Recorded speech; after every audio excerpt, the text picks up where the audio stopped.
Hello, I'm Matt Galloway, and this is the Current Podcast. Splashdown confirmed. Copy splashdown. Waiting on VLDR. Splashdown confirmed at 7:07 p.m. Central Time, 5:07 p.m. Pacific Time. From the pages of Jules Verne to a modern-day mission to the moon, a new chapter of the exploration of our celestial neighbor is complete. Integrity's astronauts back on Earth. That's the sound of Reed Wiseman, Victor Glover, Christina Cook, and Canada's own Jeremy Hansen returning to Earth after the Artemis II mission around the moon. Jeremy Hansen made history as the first non-American to go beyond Earth's orbit, and this morning he is in Houston, Texas, mission specialist. Jeremy Hansen, welcome home. Thank you. I appreciate that. It's good to be back on planet Earth. This is not a question that I get to ask a lot of people, but what is it like to be back on planet Earth? It feels remarkably normal, actually. After this short trip around the moon, I'm back, and it kind of feels very normal to me, feeling good. And it's nice to be back with family and to have some of the risks of the mission behind us. So it feels fun and light. Chris Hadfield has talked about the tyranny of gravity, that's one of the things that he experienced when he returned home. Did you notice it immediately? Oh, I did. As the capsule hit the water, it's only a few minutes later that I unstrapped and then went to sit up, and I was just taken aback by what that felt like. I had really gotten used to floating around and how easy that was and fun that was, and all of a sudden it was not fun to be picking my body up in the bobbing capsule on the ocean. You were what they call a first-time flyer. What were those final few seconds of the countdown like? Yeah, remarkably peaceful for me. And it wasn't a bravado thing or courage thing. I think it was just a mental preparation. And I slept really well the night before. I was excited to go, but sort of guarded because there's just so many things that could stop a launch. And I didn't necessarily believe we would launch on that first try. And so I was pretty relaxed. And then all of a sudden, about 8 seconds ago, I started to feel the rocket rumble, which was a bit earlier than I thought it would. And I think it must have been like the auxiliary power units, or maybe testing the gimbals on the engines. But then I felt the engines light at about that 5 second mark. And then, of course, when the solids lit, we just jumped off the pad and away we went. What is that like? It's fun. It puts a smile on your face. At one point, you don't want to talk too much. You're pretty focused on the operational things, but at one point I just couldn't hold it in anymore. And I just said, this is so cool. It was just nuts, the amount of G-forces. And although they're not huge numbers, I mean, we're only pulling 3 Gs on the way up. Compared to a fighter jet, it's very different. But the fact that it just keeps going and going and going, and you're just accelerating the whole time, and it's a pretty amazing feat to watch. At what point, this seems like an obvious question, but at what point does it hit you that you are in outer space? It really hit me. I started to get that sense when the engines cut off, and then I had a camera that was tethered to my knee board, and I just kind of pulled it out and let it float so that I could just see something floating and sort of get my brain wired into what was happening. And then I only had a few minutes in the seats before I unstrapped and started to go to do my first task. But I snuck a peek out the window and I saw the Earth, and it was just the Pacific Ocean, just huge ocean. And I guess it wasn't even the Pacific. It was probably the Indian Ocean at that point. And it was just all ocean, and it was amazing to see. We were still pretty low at that point. And then not long after, I saw Australia. It was so red, and I turned to Reed. I said, "That's Australia?" ? And he's like, "Yep, that's Australia." And that's when I started to slowly comprehend, wow, I'm actually flying around our planet right now. Describe what weightlessness is like. You talked about the return to gravity, but when you are weightless, most people don't get to experience this. What does that feel like?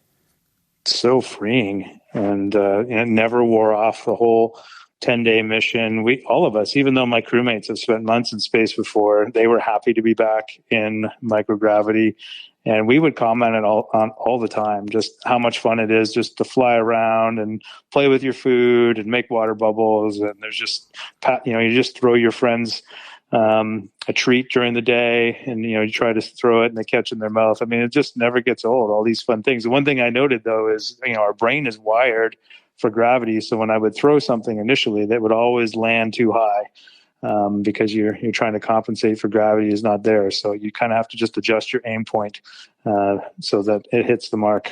It just sounds like you were smiling the whole time. And you heard a little bit of that even just as we were listening in and watching what was going on. There was this kind of like giddy, I can't believe this is really what's happening kind of moment.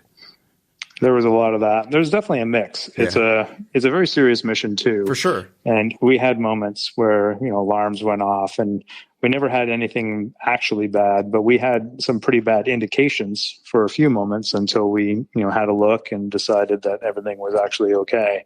That stuff gets your attention.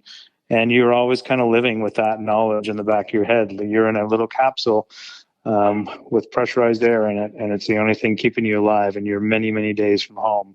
So there is that serious aspect, but you can still enjoy it at the same time. If you just sort of accept where you are, you've accepted those risks, you believe in the team, then you can just sort of let yourself go, and it's hard not to smile up there. It's just so fun to be there, and the sights, they blow you away.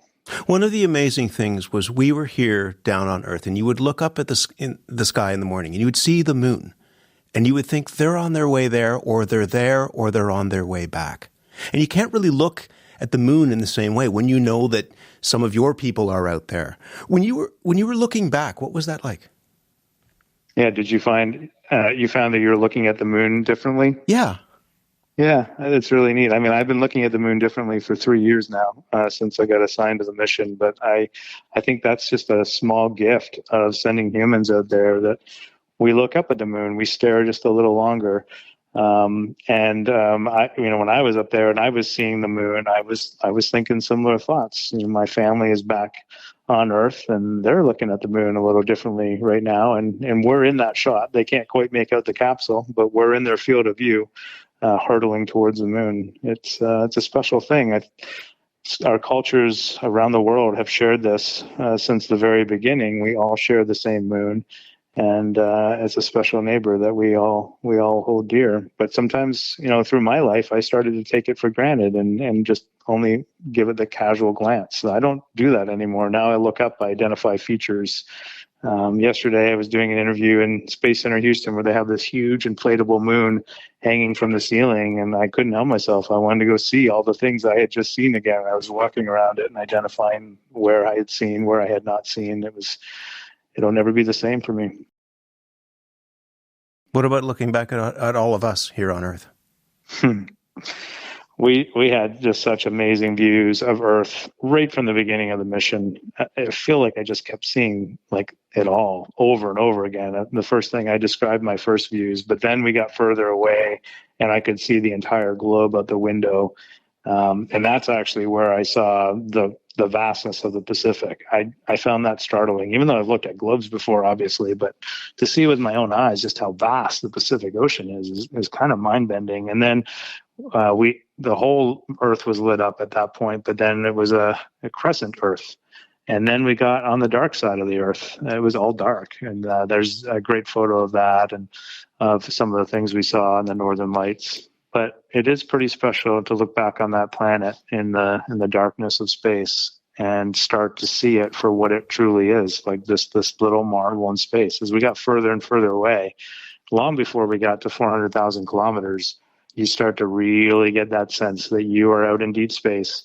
There's home back there. You have to get there if you want to survive. And it is literally just hanging in this vastness of space that you start to get this depth. I've been trying to explain it to people, but to see the depth of our galaxy with your own eyes. I was shocked to see that. I didn't think I would see that. I thought I would just see kind of like stars on a tapestry in the background, sort of like we view from Earth. But when you're in space, you see a depth to it. Even though it's playing tricks on your eyes a little bit because of some stars are brighter and dimmer, even though that's happening, it gives you a sense of that depth. And I never expected to experience that. Can I ask you about just one little bit of your preparation for this? And that's in 2023, you spent time in Manitoba with an Indigenous elder who led you on what's called a vision quest. And you explore things like humility and honesty and courage and love. And you talked a little bit about this when you were in space. What did that give you? Why did you do that, and what did it give you? I've had numerous experience with Indigenous elders, just sharing their thoughts and their teachings with me, and I've always found that to be very special, a very special gift. In that case, with Sabe from the Turtle Lodge inviting me to go on a vision quest was a very generous invitation, and then they lead you through that. And during that time, you fast without food and water for 4 days. There's some ceremony in the beginning, but the bulk of the time, you go out into nature by yourself. You're just alone, and you don't do anything. You basically just sleep and sit, observe nature, meditate, if you will. And you're just alone with your thoughts and alone with nature. One of the things, because you're fasting, one of the descriptions that really resonated with me is it helps you connect with spirit because you meet them halfway. The fact that you're not nourishing your body anymore, and that was a very special experience. I guarantee it would be a special experience for anyone because you take time from this busy life, and for me, I think that was very important to just take some time with my thoughts and some of the struggles that I have as a human. We all have things that we sort of have to deal with as we go through life, and it just helped me with my life journey. I'm very grateful for that experience and the leadership that they showed to guide me through it. Let me just ask you a couple of quick things before I let you go. I know we don't have a lot of time, but how aware were you that so much of the world was caught up in this as an antidote to everything that's happening down here right now? Yeah, not very. We had two opportunities to speak with our families. And you basically heard that Earth basically heard most of our communication, almost all of it, save some private conferences with our flight surgeons and the flight director. But other than that, you pretty much heard everything we knew, except for what our families told us. And on my first private family conference, my kids were explaining, and they were happy and they liked some of the things they were seeing. But I just kind of thought it sounded normal. And then on the second one, on our way home from the moon, they really dug into it. They're like, you don't understand how much this is getting picked up on Earth and how much people are paying attention and really enjoying it, and it's giving them hope. And they gave me a couple examples, and I was like, wow, that's really something. And our crew was hearing the same from all the families, and that's when we started to realize, but it didn't really sink in until I got home. I think it's still sinking in. I continue to see some of the media attention and some of the social media posts. I think it's really neat that people are using this to just be together on something. I liked the way you put it, Matt. It is time for us to focus on creating together and celebrating positive things together, and to make that our norm versus always talking about the bad things and normalizing that. So I know this, we have a lot of work to do as a human race, and this doesn't fix it all. But it does give me a little bit more hope that we actually can do it. It reminds me that people want this. That's enough. Just knowing that we all want it should be enough for us to lean into it. As you were preparing to return, I had a conversation with your friend and fellow astronaut, David Saint-Jacques, about how this experience would change you. He said that you would be different when you came back. How are you different? It's not knowledge that has changed me, but certainly there's an emotional experience to it. Sort of like, I guess I haven't found the words yet. You'll have to ask me later when I've had more time to really figure this out, Matt. It's too early, but I saw so many things. But I feel like I saw proof for the things I already knew when I launched. Simple things like those 7 sacred laws that are built into the mission patch that was given to us by the Anishinaabe artist Henry Guimont. Things that tie all humanity together. But I saw them with my own eyes, and repeatedly from different aspects. I saw it in the stars. I saw it in the planet. I saw it in the moon. I saw it in the solar eclipse. It's just such a unique human existence that we have here, and to do anything other than to celebrate it and to enjoy it is a failure on our part. What an incredible experience that you have had. You were part of this thing that brought people together down here on Earth as well, which was incredibly powerful, and it was awesome. Lucky you, and congratulations on everything. I don't know what you do after this. How does one follow a trip like this? Yeah, I have no idea. We still have work to do. Since I got back, we're collecting lots of science data, trying to inform our future missions. We're debriefing the operations of our vehicle and the make betters for the next crew who will take this vehicle into space again, hopefully in about a year. And so there's a lot to do right now. I haven't had a lot of time to think about what's next. But when you ask that question, what I would love to reflect to the listeners is this is just another step for Canada. We go further than this. This is not our peak. We're just on a journey right now, but this is a really great indication of what we're capable of. And I will tell you, I have a front row seat to the opportunity that is in front of Canada right now, and it's extraordinary. With the goals we're setting for the country, there are ways to do more of this space exploration, not just for the sake of exploring, which you could argue is enough on its own, but actually to solve the problems we have on the planet in ways that help us in space, and doing both at the same time. We've done that in the past, and I think there's never been more opportunity than there is now to meet the needs of the country, and then to go and be part of a global push to go do something creative and amazing that sends humanity back to the moon to stay, but onto Mars eventually one day. It's kind of exciting to think about. And no matter what I end up doing next, I want to be contributing to that in some way.